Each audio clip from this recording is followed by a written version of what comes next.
আসসালামু আলাইকুম হুজুর, কেমন আছেন? আছি আলহামদুলিল্লাহ, খুব ভালো আছি। আপনি কেমন আছেন? আলহামদুলিল্লাহ।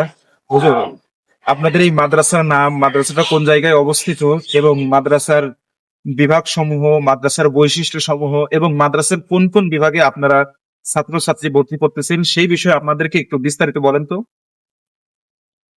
আলহামদুলিল্লাহ। আমাদের মাদ্রাসাটা এটা মাদ্রাসাতুল আবরার জিনেদা সামান্না ১৬ কোপা। এই মাদ্রাসাটা ব্যতিক্রম ভিন্ন। ১৬ কোপার ভিতরে জিনাইদার ভিতরে আল্লাহ তাআলার অশেষ মেহেরবানিতে পরিবেশটা এত সুন্দর যে প্রত্যেকটা ফলের বাগান এখানে আছে।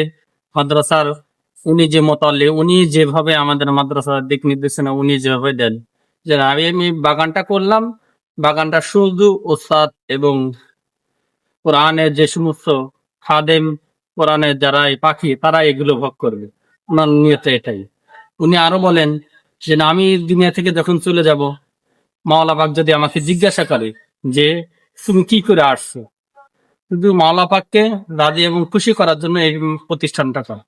এই প্রতিষ্ঠানটা আলহামদুলিল্লাহ প্রত্যেকটা বিভাগে লেখাপড়া যা খুবই ভালো। আমাদের প্রত্যেকটা বিভাগে এখন ভর্তি চলছে। ফেস বিভাগ এবং নাজরা মুক্ত বিভাগ, কিন্ডারগার্টেন বিভাগ এবং কেতাবখানা, প্রত্যেকটা জায়গায় ভর্তি চলছে। আপনাদের সুসন্তানদেরকে, সন্তান আপনাদের আর সুশিক্ষিত করা দায় দায়িত্ব আমাদের। তো ইনশাল্লাহ আপনাদের সবার সন্তানকে দিবেন, দোয়া করবেন এই প্রতিষ্ঠানের জন্য। আল্লাহ তাআলা দিনী মার্কাজ হিসেবে কবুল করেন। আসসালামু আলাইকুম।